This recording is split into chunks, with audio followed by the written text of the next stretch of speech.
A mosque is a place for people to pray.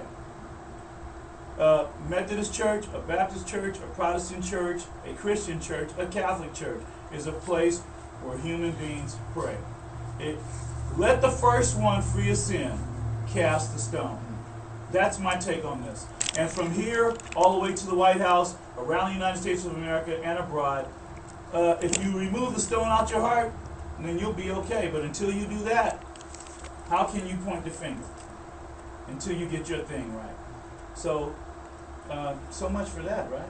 I mean, you know, 9/11, we talked about that. We talked about the church because they're doing major building at Ground Zero. I went to Ground Zero, and I took my nieces and nephews because I wanted them to see. It's history, but it's not history for hatred. It's history for love. And love is rebuilding and reestablishing. Yes, we lost people. Yes, we lost families. But now we rebuild, we revitalize, and we rejuvenate not only ourselves and our community, but our mind, our mindsets, and how we think. How do you think? So, hey Josh, do we have Congresswoman Diane Watson? This is one of the most esteemed, astute individuals I have met in my life, none other than the Congresswoman Diane Watson. She has done immaculate work over the years, and she's been a congresswoman. She's worked with she's just all the way up there. She's been in the White House for years, and I just want to say that she's doing a great job. However, she's going to retire, and from what I understand, on the 18th, she will be at the Congressional Black Caucus. It'll be a big celebration for Congresswoman Diane Watson there, a retirement celebration. I am looking so forward to participating there in Washington, D.C. And of course, hopefully there'll be some things that we'll be doing pertaining to none other than Mr. Michael Joseph Jackson. If there's any type of thing that's going on there, we will work hard to participate and be a part and support anything that's going on with Mr. Michael Joseph Jackson. Because I feel that it's an injustice the way that he was murdered. Yeah. I feel that Conrad Murray gave him 8 times the lethal dose of propofol, which is no human being can withstand that. And to have a IV set up in his leg instead of his arm or wherever, and I just think that there's something wrong. But what I want to say is, we salute the Congresswoman. You know, we salute you, Congresswoman Diane Watson. We love you very much.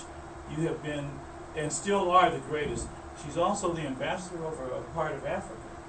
Okay. Yeah, she's really so.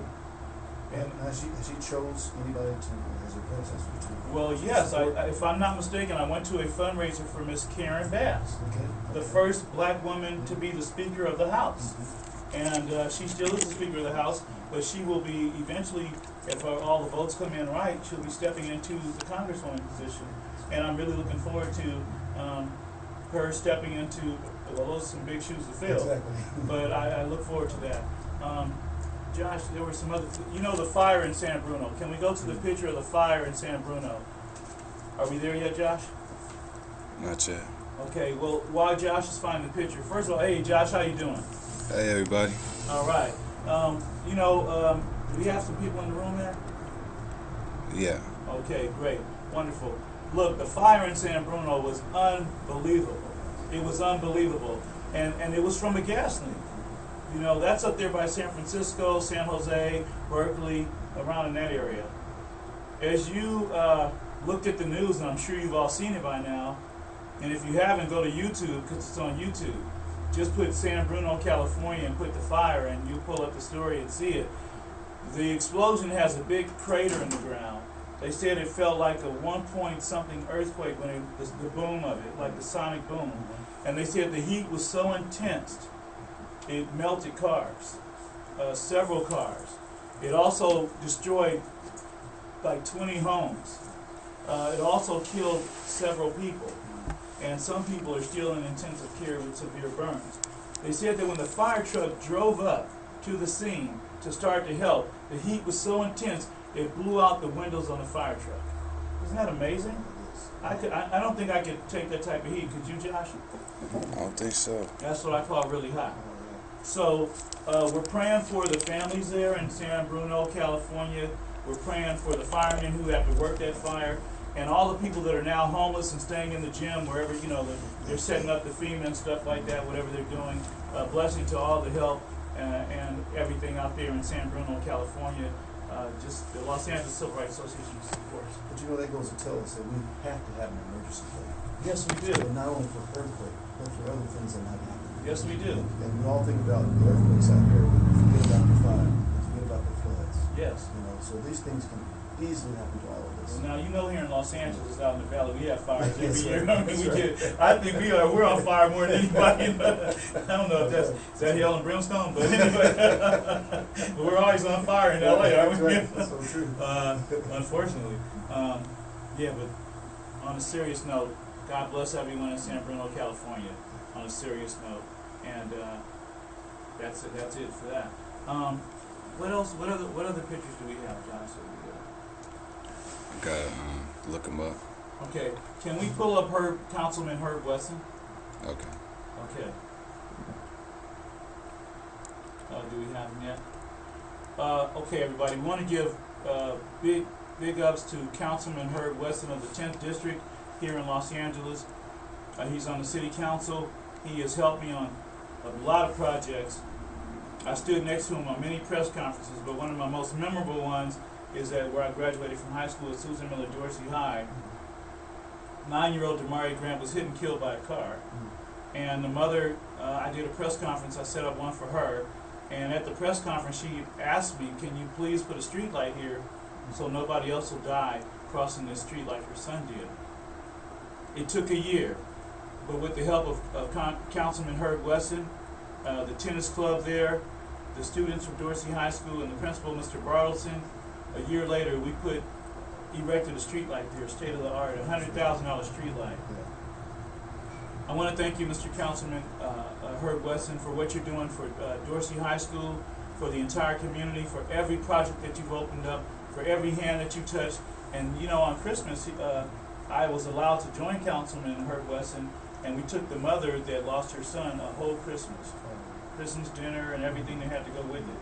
Because, you know, Christmas is coming up again real soon. We're just a few months away from Christmas. So true. I mean, Thanksgiving is knocking on the door. You know, this whole year went by so fast, didn't it? It's just been a quick year, you know. I just want to say big ups to Councilman Herb Wesson. We love you, man. And Imani Knight, the Chief of Staff, and everybody over there, Mr. Lord and everybody. God bless you. Okay, can we pull up Councilman Bernard Parks? Councilman Bernard Parks. Councilman Bernard Parks over the 8th District, as you well know, coming up soon is the Taste of Soul. Yeah. It comes up every October. The Taste of Soul is so nice because what they do is they set up a big stage on Crenshaw and King Boulevard, and they have a big stage, and people like Bobby Brown, Angie Stone, Maze, and all the celebrities you can think of, they come and perform at the event, and the event is just fantastic. It's every year. I want to thank you, Councilman Bernard Parks, for the year when Garrett A. Wheeler was hit by a car on Crenshaw, right there at Crenshaw High School. I did a press conference again with the mother and the family, and they asked me to change the light because the reason why he was hit because the light didn't last long enough. When he went out in the street, the light changed like in 2 seconds, and it was green for the other cars. He was hit and killed. I went down and talked to Councilman Bernard Parks and talked to his Chief of Staff, Bernard Jr., God bless you, Bernard Jr., and the whole Bernard Parks family, and they changed the light. But when you say the city engineers, don't they come out periodically and check those things and make sure that... You know what? Everything has to be checked. Your I's have to be dotted and your T's crossed. And sometimes you have to go all the way to the top, and that was Councilman Bernard Parks, the city councilman, who made sure that that was done. Because sometimes, you know, with the things the way that they are in the city, there's a lot of different things that need to be fixed. That's why the city, unfortunately, has been almost in bankrupt status because of some of the things that the mayor and city council has been talking about.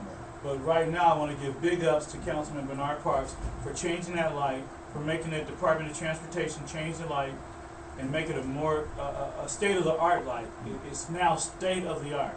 So thank Councilman Bernard Parks. Also, he's bringing a football team here to Los Angeles. Yeah, he's bringing they have a whole big project that they're doing, and they're redeveloping the Crenshaw community. Councilman Bernard Parks they're doing like a $300 million upliftment of the Crenshaw Shopping Center. Okay. It's going to be a completely new place with new restaurants, state-of-the-art everything. The theater that's coming in, the Magic Johnson Theater, is going to be, well, it's not going to be the Magic Johnson Theater anymore. It's going to be owned by Lowe's. Okay. And they're doing a state-of-the-art 4D theater. Nice. How much square footage is that going to take up? Well, it's going to be the size, it's enormous. You've been to the Magic Johnson Theater, right? It's the same size with a new, whole new look. So it's going down Martin Luther King Boulevard. The whole, all of, if you've been seeing that they've been facing off Crenshaw, Yeah. repainting everything and giving it a new look, redeveloping Leimert Park and the whole Crenshaw area. It's getting an entire facelift. That's great. And it's long overdue because, see, Crenshaw is our Hollywood Yeah. and Crenshaw is our Beverly Hills. So true. So we have to keep our stuff looking good too. You know what I mean?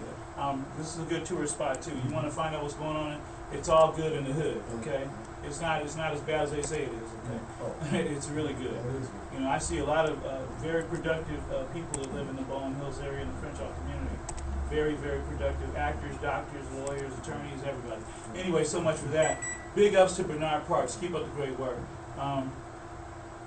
That looks like that's going to do it for our quick news. But before we get out of our quick news, I have something I want to do on the show today, because we're going to talk about Michael Jackson. We are going to talk about Mr. Michael Joseph Jackson. We are going to do that. We're also going to talk about your book. But to me, now this is me, my personal, I mean, I love Beyonce, I love Jay-Z, I love all the artists out there. But out of all the artists, Lil' Kim, the dancer, what's her name, man? Her name starts with an S. She's a great dancer, I forgot her name. She makes up anyway, all the artists out there in the world, you know. The best comeback artist to me this year, out of all the artists, so far, to me, is Fantasia. I want to, Fantasia almost died. She tried to commit suicide. She got tied up in a relationship with a married man, and the wife, of course, was suing Fantasia for everything that she had. Thank God, she didn't die. She lived, because God has a mission for her. So I really want to support Fantasia, and to me, she's the comeback artist of the year. So just for a minute, while we're sitting here and we're getting ready to talk about your book, I think I'm gonna see if I can find a song off her new CD. Fantasia has a new CD out. Let's see if we can find a song. We're gonna see if we can find a song. And this is Fantasia's new song off her new CD, and we're just giving tribute to her and her new comeback. I thank God for the manager and producer coming up and saving her, getting her a new CD, and getting her back into acting and back out there in the business, and let her know that she's supported. And when she came out on American Idol, and she was at the Hoodie Awards also, just recently at the Hoodie Awards, as you were saying, and I was out there in Vegas too at the same time. She is immaculate. She's a great singer. So while we're listening to this, and we're just listening to Fantasia Barrino, and God bless you, Fantasia, and your family, and your baby daughter, and all that good stuff, And I think she made a good comeback. What do you think? Oh, it's good. Especially with Billy Ray. She actually got off the stage. Was in the audience for 30 or 40 minutes, just singing through the day. Yeah. So she jumped off the stage, she took off her shoes, She always takes her shoes off. Yeah. You know what that tells me? Yeah. She's a real sister. She's at home. And, So she went from one side of the room to the other, just back and forth in the aisles, singing with people, just had the greatest times. Just for the whole 30 minutes she was in the stage. you know what? I think she has a great passion for what she does. She knows that God gave her a gift, and what I loved about it is she actually came on the Oprah show. Did you see the interview? Well, she was on the Oprah show here just a few days ago, and she did an immaculate interview that was very personal and very emotional. She really let her emotions show. And now remember, Oprah gave her The Color Purple, the role in The Color Purple, and she did really good. And then she had to have surgery on her throat, which was really tough on her to have surgery on her throat. Her question was, will I ever sing again?